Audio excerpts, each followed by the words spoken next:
अस्सलामुअलैकुम जी। मेरा नाम अनवर है। मैं पटाई शटाई का काम करदा हाँ। हुण साल 1.5 साल हो गया मैनूं साह दा मसला, हुण काम नहीं हो रहा। 700 का काम करन वाले सां ते हुण आ के खराबी हो गई। 4 बच्चे ने जी, वो पुछदे गिछदे नहीं हैगे ते किसे दे कोल रह रहे हैं ते हुण इंज ही वक्त चल रहा।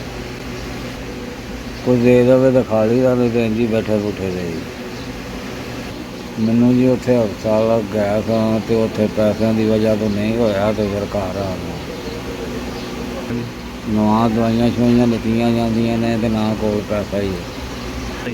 ਬਿਜਲੀ ਵੀ ਵਡੇਰੀ ਹੈ ਅਤੇ ਉਹਦੇ ਕੋਲ ਵੀ ਕੰਮ ਨਹੀਂ ਹੁੰਦਾ, ਘਰ ਹੀ ਬੈਠੀ ਹੈ। ਬੱਚੇ ਹੁੰਦੇ ਨੇ ਸੁੱਖ ਲਈ ਅਤੇ ਬੱਚੇ ਹੁਣ ਕਾਰੋਬਾਰ ਨਹੀਂ ਕਰਦੇ, ਸਾਨੂੰ ਤਾਂ ਸਗੋਂ ਦੁੱਖ ਚ ਪਾਤਾ। ਔਲਾਦ ਆਪਣੇ ਸੁੱਖ ਲਈ ਪਾਲੀ ਦੀ ਖਰਾਬੀਆਂ ਕਰਕੇ ਨਾ ਪੁੱਛਦੇ ਨਾ ਦੱਸਦੇ ਨਾ।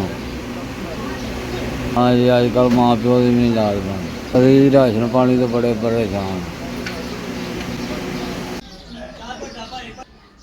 1 2 3 4 4000 ਰੁਪਈਆ ਹੈ। 4 ਬੜੀ ਮਿਹਰਬਾਨੀ, ਤੁਸੀਂ 4000 ਦੀ ਮਦਦ ਕੀਤੀ ਮੇਰੀ। ਤੁਹਾਡੇ ਅਦਾਰੇ ਦਾ ਘੱਲਿਆ 4000 ਮੈਨੂੰ ਮਿਲ ਗਿਆ। ਤੁਹਾਡੇ ਅਦਾਰੇ ਦਾ ਸ਼ੁਕਰੀਆ ਅਦਾ ਕਰ। ਮੈਂ ਬੜਾ ਬਿਮਾਰ ਹਾਂ। ਹਾਂ ਜੀ, ਇਸ ਮੌਸਮ 'ਚ ਸਾਹ ਲੈਣ ਦਾ ਵੀ ਮਸਲਾ ਹੋ ਰਿਹਾ।